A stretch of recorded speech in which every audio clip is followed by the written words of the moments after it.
Get ready, get ready, get ready, get ready. Greetings and welcome back once again. This is Imuna. I'm looking around like, this is Imuna Yisrael. I feel like saying Solonomics 101, but right now we're going to jump right on into it. For those who may be new, who don't know, I released a new publication. It is called The Very First Time, and for those who may be wondering what it's about, it is an interesting novel. It's an interesting novel, you guys, with so many different points brought up into them, and they mirror a lot of the community conversations that I like to have.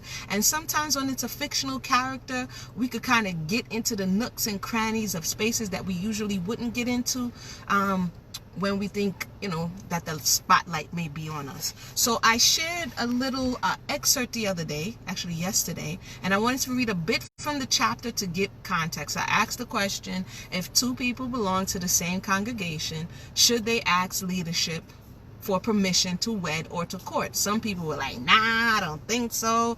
That's crazy. That's whack. All of these different answers that I totally appreciate because they're coming from experience. They're coming from somebody said that sounds cultish, but then there's another side of it where other people are saying maybe they don't have any parents or who may understand this way. So there's a fine line between people feeling like they belong. Hey Sarai, what's going on? Sister, what's going on? The last time I said your name, so I'm coming closer. Nash Tasha. There you go. I said it right this time. And so that question, if you missed it, feel free to chime in. Why? Because there's a lot of, hey, Dwayne Wagwan. There is a lot of, in the church, in the Knesset, in the congregation, there's a lot of misdeeds. There's a lot of mistakes that, that happens around this conversation of coming together and being wed or being married. Not as the traditional Babylon marriage, some will say. The problem that comes up, there's many problems that come up when you don't have any witnesses. There are many problems that come up when you are married according to the Bible, like I heard somebody say recently. There's just so much I can say. There's so much I can say, but for right now, I'm just going to read Get Ready, the chapter, and then we can go into it from there. 21. I know I'm going to be jumping all over the places with these topics. It's available now on Amazon. It is an independent publish, and this is what do they call it? Edition 1. If I find anything that needs fixing, if you find anything that needs fixing, let me know and we'll fix it and we'll update it. But okay, lock my door. Get Ready. That's the name of this chapter. After Brandon and I called it quits, I turned to service and humble. Wait, let me rewind. I was thinking when I was reading. The name of the main character, her name is Rebecca. Many people call her Becca. So she just got out of a crazy situation, and so this is where she's picking it up. After Brandon and I called it quits, I returned to service humbled and discouraged. Everyone had questions about what happened with my big move, especially the men who were over the congregation.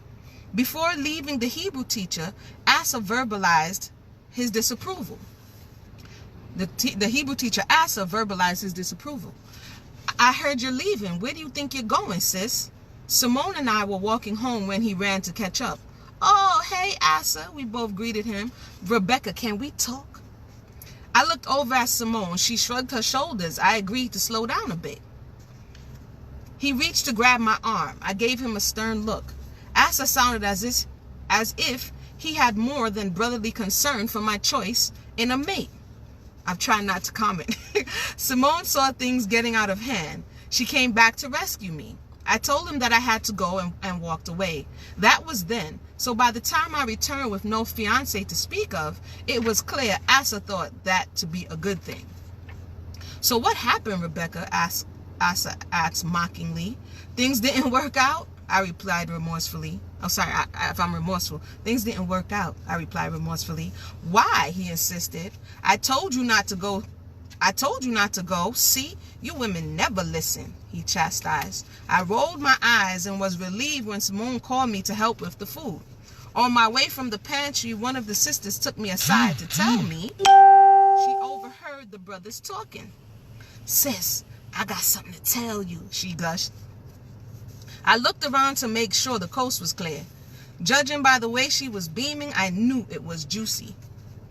Who's it about? I was busy collecting the napkins and plate. Girl, you.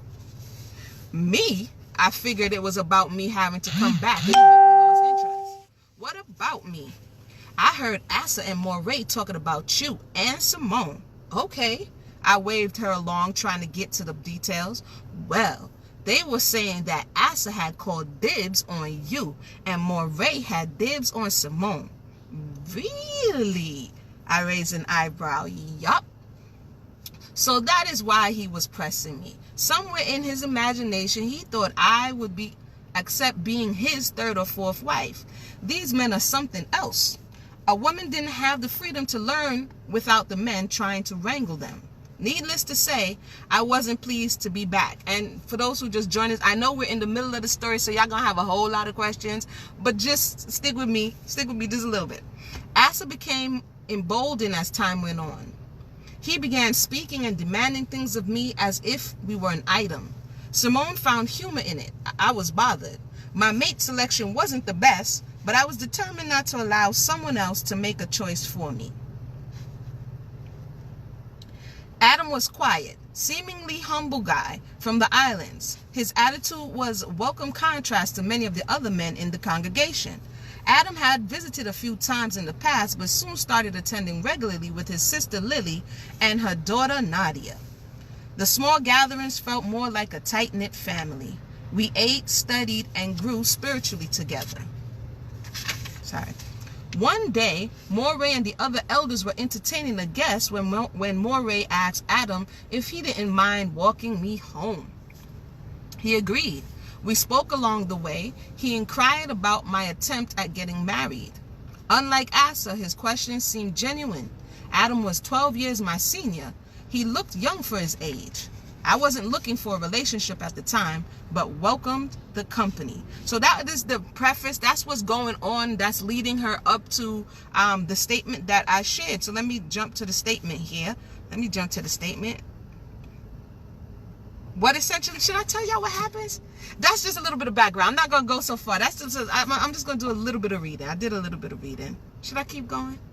Let me know if I should keep going so that we can get to how gossip starts to swirl about her in the congregation. So essentially, she's back. She's in the congregation. It's small.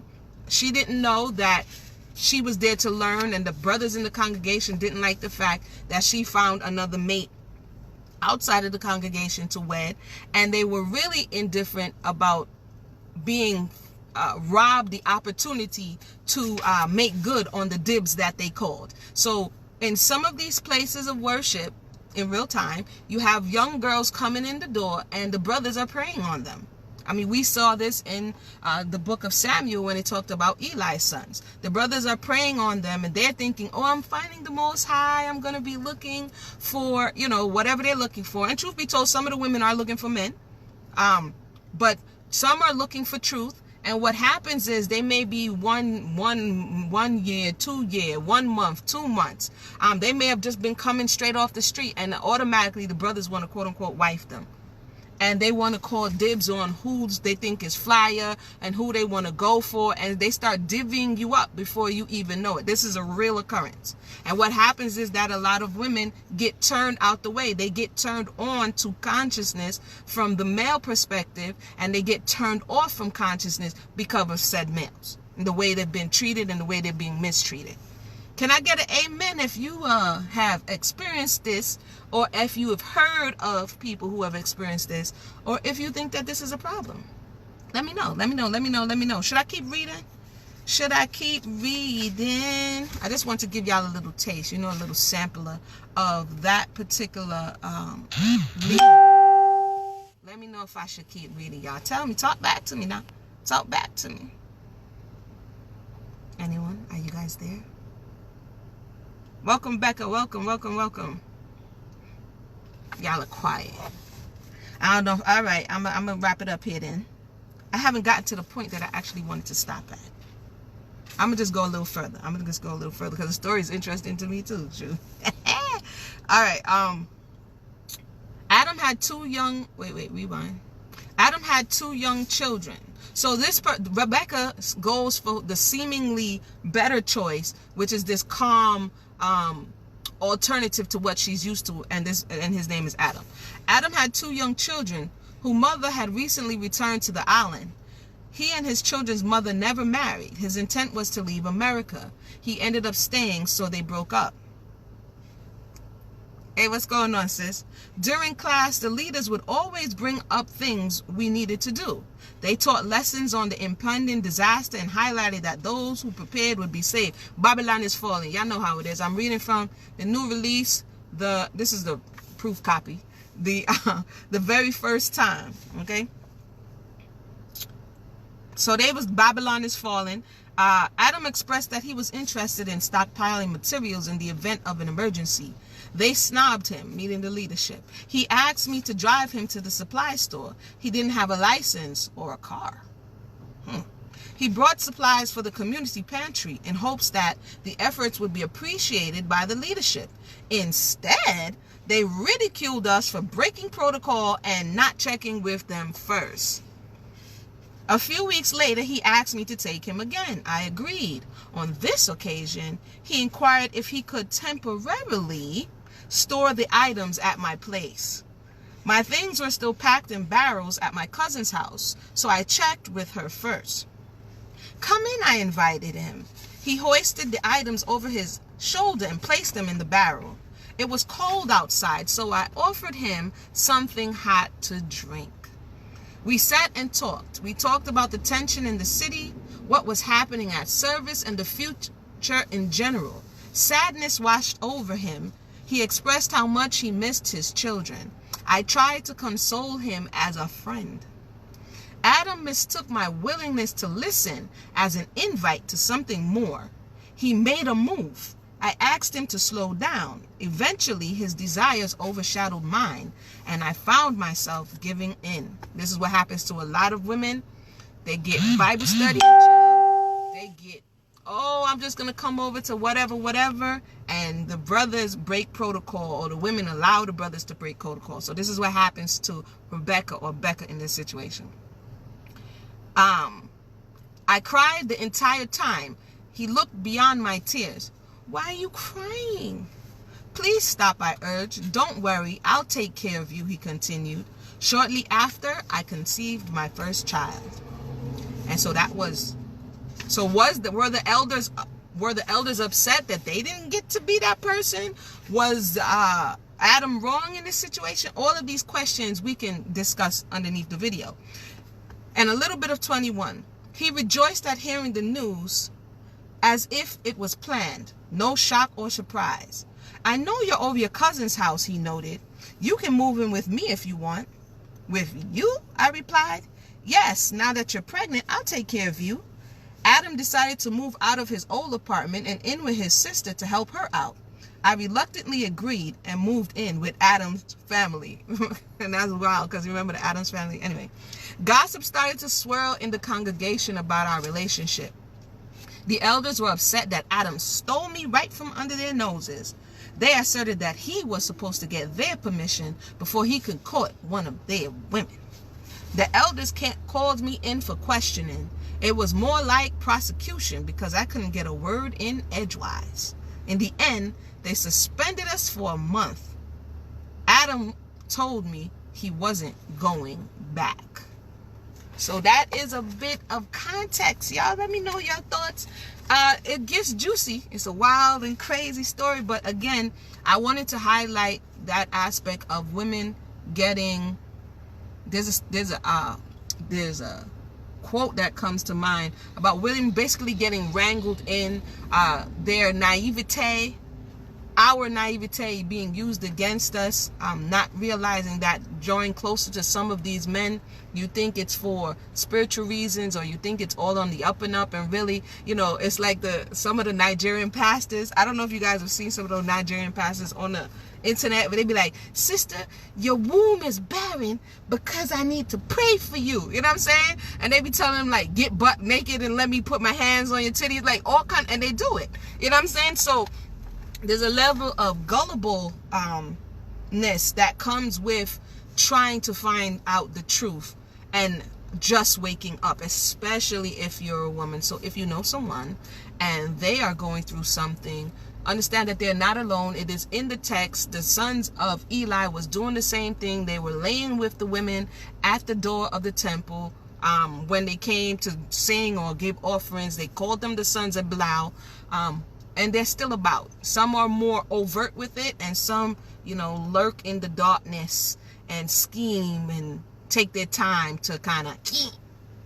So with that was just a short excerpt. Stay tuned for another conversation starter. Y'all real quiet. Y'all all right in here today? Shout out to my sister. Y'all all right? Let me see if I missed anything. Let me know what y'all thought.